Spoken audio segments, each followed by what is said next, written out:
कि इजराइल और ईरान एक बार फिर आमने सामने हैं और किसी भी वक्त इजराइल पर एक बड़ी स्ट्राइक कर सकता है ईरान। इस तरह की खबरें सामने आ रही हैं। देखिए, नेतन्याहू ने यह साफ कर दिया है कि लेबनान से इजरायली सेना वापस नहीं आएगी।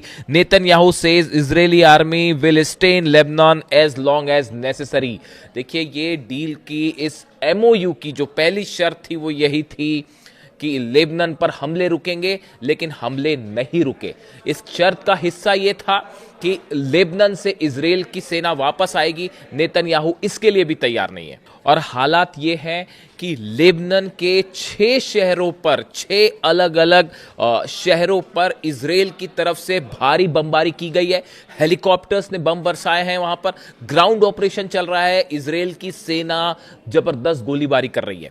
ये लेबनान से जो खबरें आ रही है, वहां पर करीब 20 ठिकानों पर आमने सामने लड़ाई हुई है हिजबुल्लाह और इजराइल की। इसमें इजराइल को भी बड़े नुकसान की खबरें आ रही हैं। देखिए, कल जिस तरह से हमले हुए और 18 से ज्यादा लोगों की मौत हो गई चंद घंटों के अंदर, उसके बाद हिजबुल्लाह की तरफ से भी बड़ा पलटवार किया गया है और जो खबरें सामने हैं उसके मुताबिक 5 से ज्यादा जो आर्मी की गाड़ियां होती हैं इजराइल की, वो तबाह की गई है।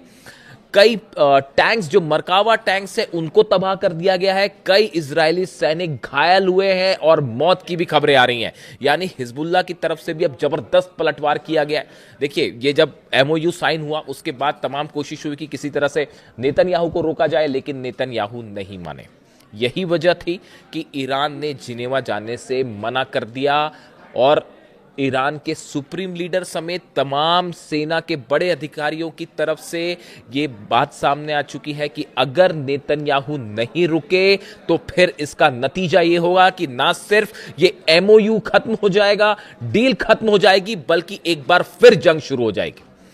और नेतन्याहू के जो बयान सामने आए हैं, नेतन्याहू ने देखिए कल 2 बयान दिए। एक बयान मैंने आपको बता दिया कि हम किसी भी सूरत में लेबनान से इजरायली सेना बाहर नहीं आएगी। दूसरी बात जो कि बताया जा रहा है, उन्होंने डोनाल्ड ट्रंप को भी ये बात कह दी है कि इजराइल जो है अपनी सुरक्षा के लिए जो कदम उठाना चाहता है वो उठाता रहेगा, यानी कि हमले जारी रहेंगे। ये बात नेतन्याहू ने साफ कह दी है। अब इसके बाद देखिए, माना यह जा रहा है कि अब डील की स्थिति तो जो है, डील तो बड़ी दूर की बात है।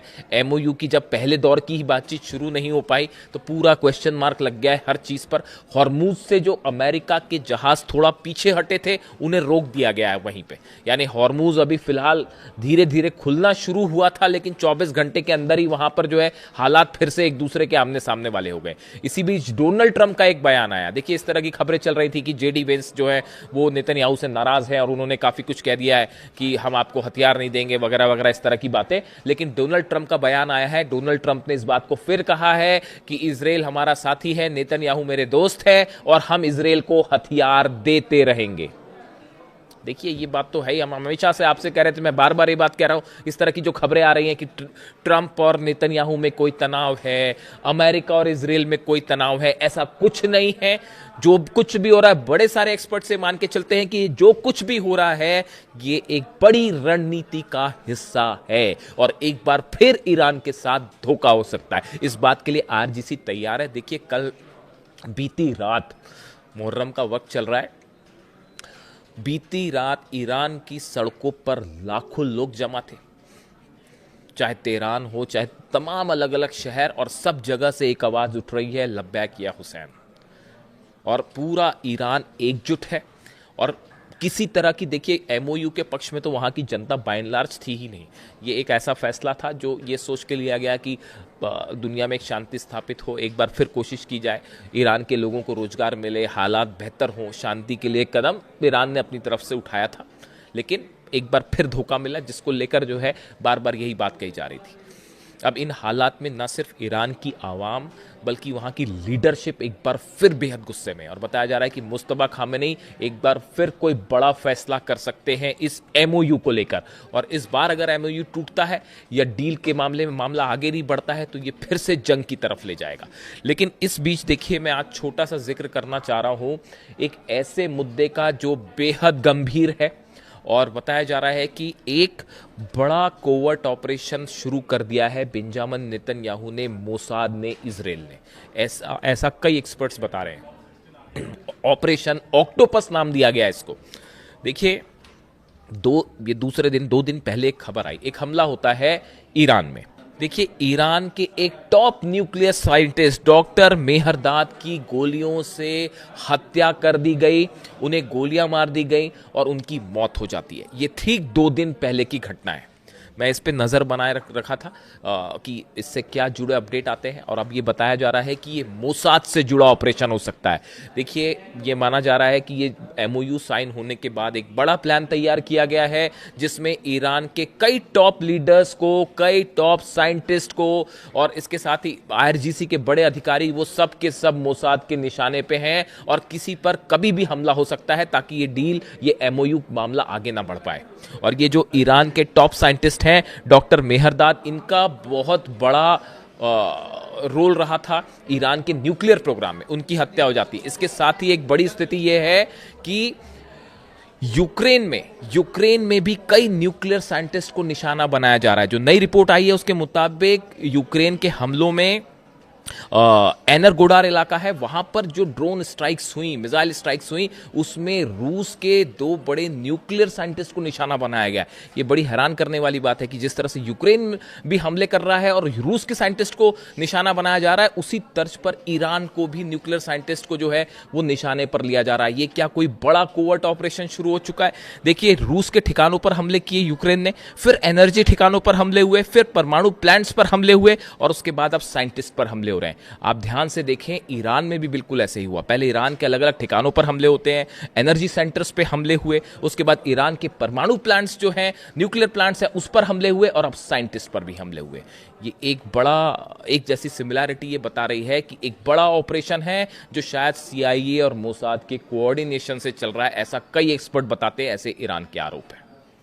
सबसे अहम खबर यह भी है, ईरान ने एक बार फिर हॉर्मूज बंद कर दिया है। देखिए, बिल्कुल ठीक सुना आपने, ईरान ने एक बार फिर हॉर्मूज बंद कर दिया है, और हॉर्मूज में जबरदस्त तनाव देखने को मिल रहा है। जिस तरह से इजराइल ने हमले किए लेबनान पे, बताया जा रहा है कि पिछले 24 घंटे के अंदर 50 से ज्यादा लोगों की मौत हो गई है।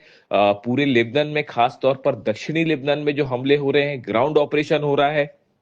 इस बात से नाराज ईरान ने पहले तो जिनीवा में बातचीत के लिए जाने से मना कर दिया, लेकिन उसके बाद एक ऐसा कदम उठाया ईरान ने जिससे डोनाल्ड ट्रंप और अमेरिका भी हैरान है।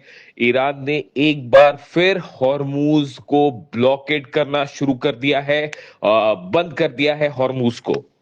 देखिए, हॉर्मूज से कल ही अमेरिका के जो जहाज थे वो पीछे हटने शुरू हुए थे, और बताया जा रहा है कि ईरान के कई ऑयल टैंकर्स कल हॉर्मूज को पार करके अपनी मंजिल की तरफ आगे पहुंचे।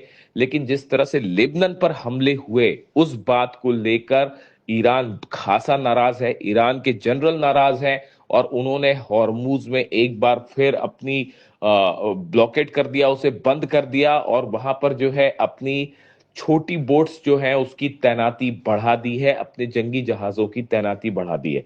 यानी हॉर्मूज अभी खुले चंद घंटे ही बीते थे कि एक बार फिर हॉर्मूज बंद हो गया है, और आमने सामने स्थिति देखी जा रही है अमेरिका और ईरान की हॉर्मूज में।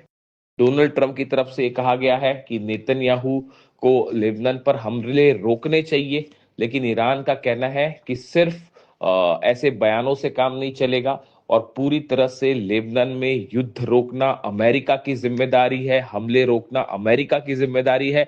अगर अमेरिका ने हमले नहीं रुकवाए लेबनान पे, तो बातचीत आगे नहीं चलेगी और ना ही हॉर्मूज खुलेगा।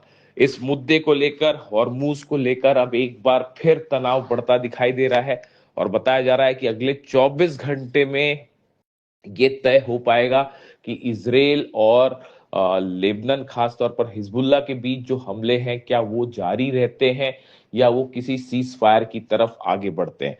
देखिए, नेतन्याहू पहले ही साफ कर चुके हैं कि हिजबुल्ला पर हमला नहीं रोका जाएगा, इजराइल की सुरक्षा सुनिश्चित की जाएगी।